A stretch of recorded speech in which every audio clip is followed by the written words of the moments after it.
Hi guys, my name is Mark and today I will talk about the Fnatic STREAK65. Let's go!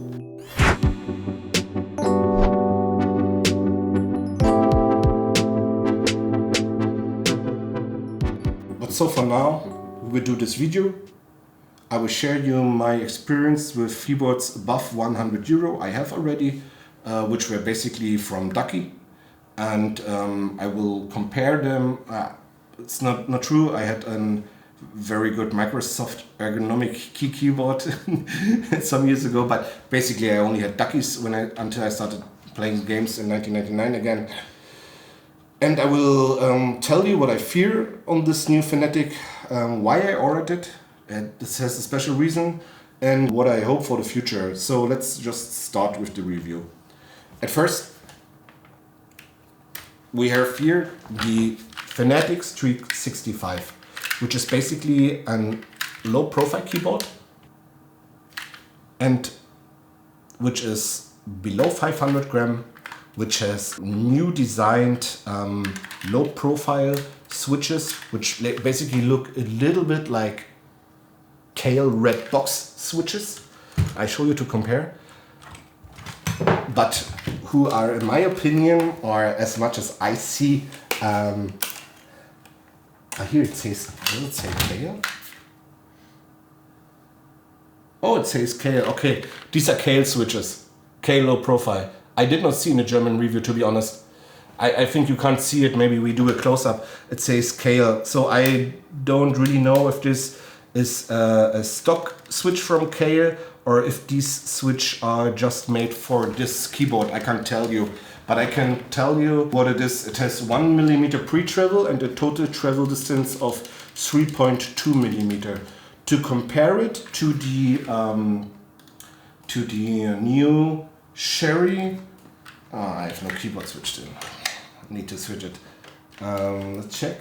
If you, for example, compare these Kaihl switches to the new Sherrys, they have a little bit more pre-travel, like 0.2 millimeter more pre-travel, but basically they have the same travel distance in total. So if you compare these Kaihls, they will actuate, so they will react faster or after 1 millimeter, and the new Sherry's low profile, which basically look identical in my opinion, which are also available in RGB, will actuate, and so they will react 0.2 millimeters later, which basically the same I think you will feel no difference.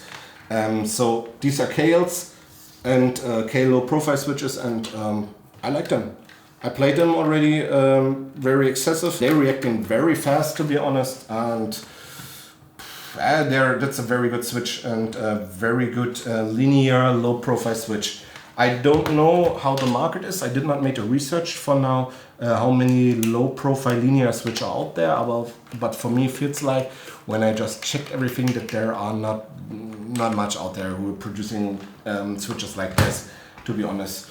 So coming back to this keyboard, the bottom is made of plastic. You have very good rubber feet here, which are very thick and which have a good grip even on my slippy care desk, and also on a desk mat. They have very good grip. It's like you need a lot of force to move them. They have like this 6 millimeter clip here, so you can higher the stand of the keyboard by 6 millimeter on this.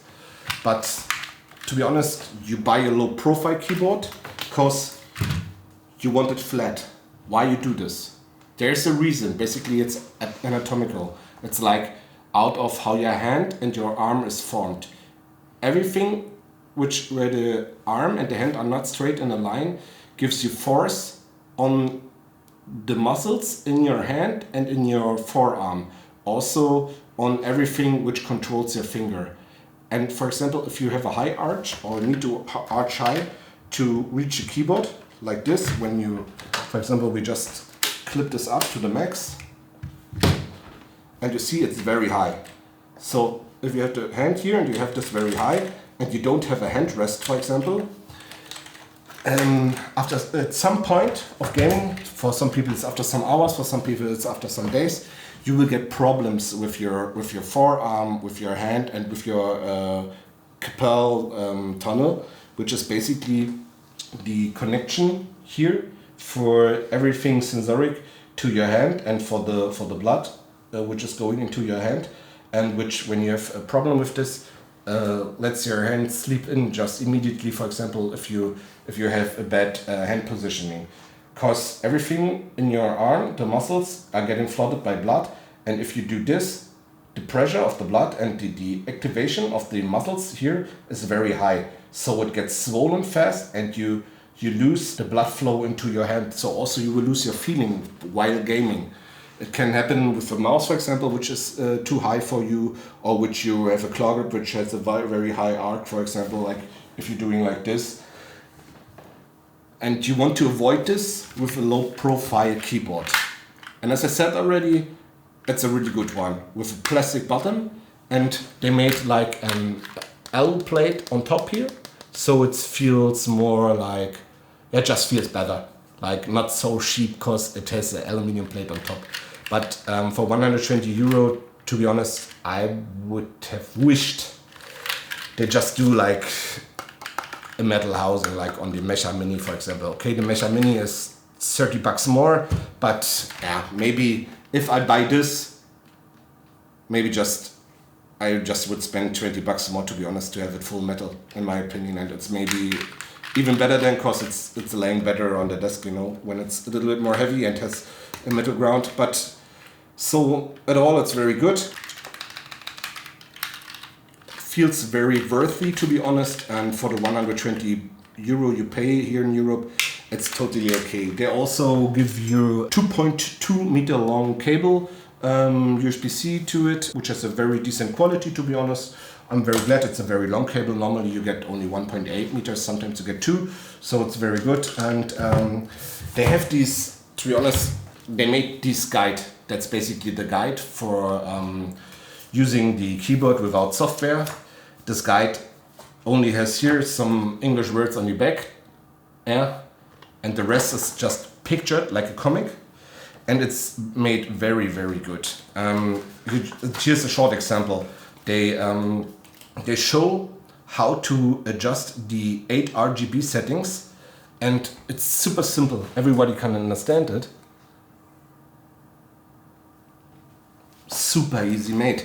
And that's, in my opinion, is one of the easiest guides to adjust a keyboard I've ever seen. It's made on 3 pages, basically.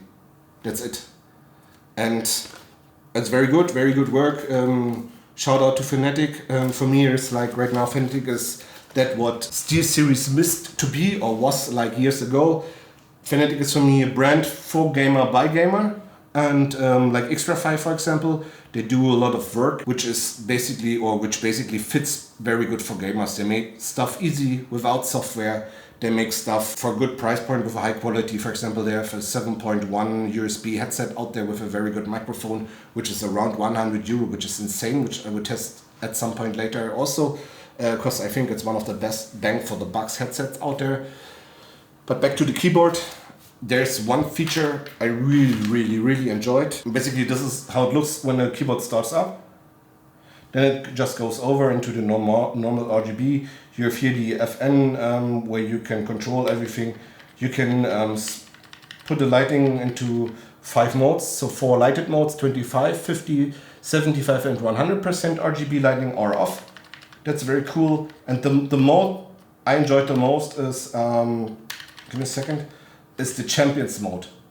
It's like you press FN and C, and then it switches to this color.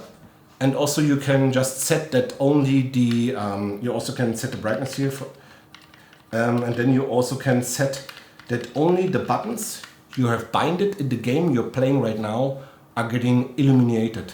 For example, you only use ABSD and 1 to 5 and maybe some buttons over there or here on Valorant. Only these buttons are illuminated then for you. And for example, the Windows button, it's not working. Alt F4 is not working. All Windows shortcuts are just not working. And that's a nice mode for me. That's a super clever idea, which is easily to implement in the MCU they use. And that's a good idea. I directly enjoyed it. When I realized that this option is there, I just switch it on for Apex, and Apex sometimes is very fast for me. I'm a little bit old and my movement on the keyboard is not the best. My aim is nuts, but it looks like I'm playing controller on the PC, on the keyboard. But I enjoyed a lot because there was no point. I just tapped out sometimes I just press Alt because I have push to talk there, and then I came on tap, and then I just were out of the game in a clutch situation, and I was dead then. Or I accidentally touched the Windows button.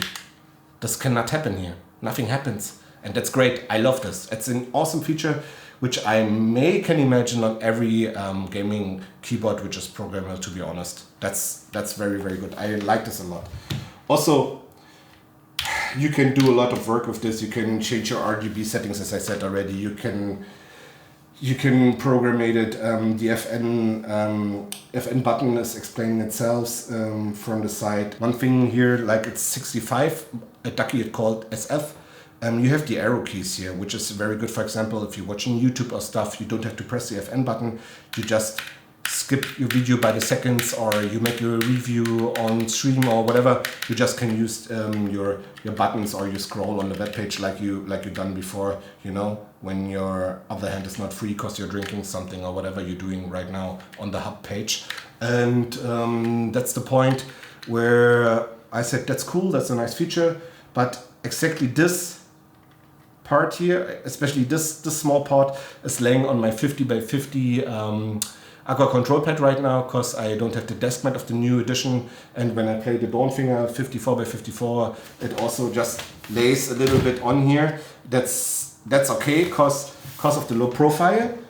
One thing why low profile is always good is because the gaps are not so big, so the movement is very little when you have it a little bit on the mouse pad. It's still okay, but in the first hours it gave me some irritations on gaming. The buttons, the keycaps,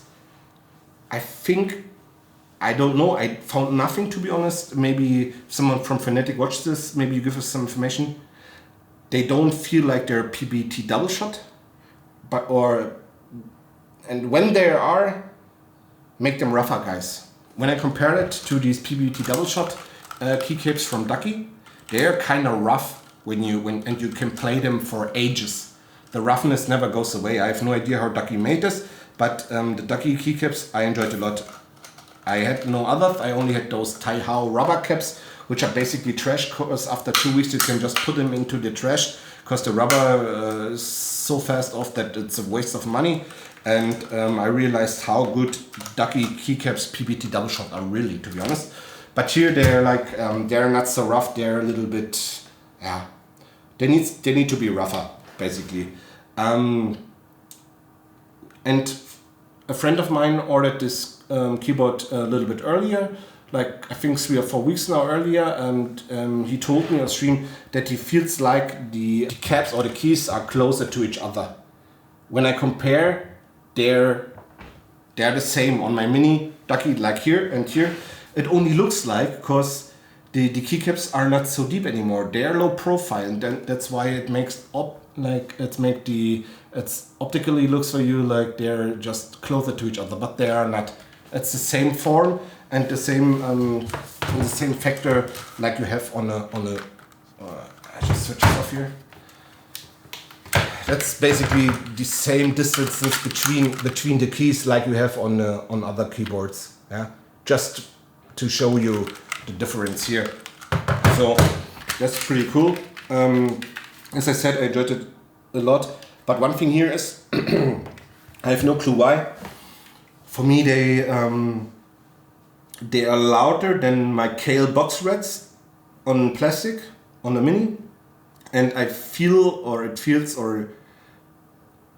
it's like it just feels a little bit more plastic here. I don't know, it's because of the switches or of the keycaps, but it feels like a little bit more, the feeling is, it's a little bit, yeah, could be better. Not so plastic, not so unnatural. For example, on the Kaihl box red switches here, they feel very natural, to be honest. They have a very nice feeling. And that's the sound.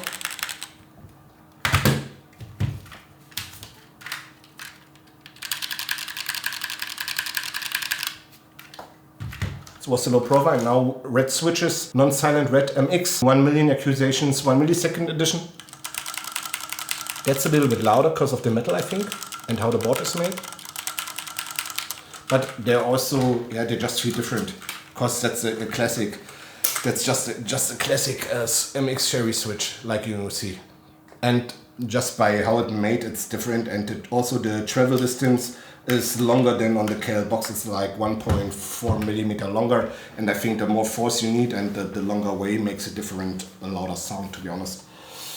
So basically, when we come back to this board, it's low profile, it's fucking fast. So the overall playability of this board, because as I said already, of the short travel distance, of the fast reaction after 1 millimeter of travel on the switch, will give you a very, very good feeling in games, in tactical shooters and in battle royale. So in every game basically, where you have to fast strafe, for example, or where your movement or the time you have for peak, for example, is very short. That's a very good keyboard for this, because just by the physics or just by the time out of the PC, which is not latency in total, just by the mechanical side and by the physical side, it's very good just to play it. It feels very fast. Just your feeling is that the thing you're doing on the keyboard is fast and you see it immediately on the PC. And that's one real big sweet spot I have here. That was the reason, for example, why I played Kaihl Box Red and not the Cherries, because the Kaihl Box Red had 1.4 millimeter less travel distance in total and were reacting a little bit earlier, besides the latency. Because for me, outside, I don't think 1 or 2 milliseconds make the difference on the keyboard, but the travel distance, if it's 1 millimeter different or 2 millimeters, it made more different to you while playing and how it feels and how the reaction time for the movement in-game feels, because the time you spend pressing the button, sometimes you're not focusing, or sometimes you're not fast enough, or you're not using enough force.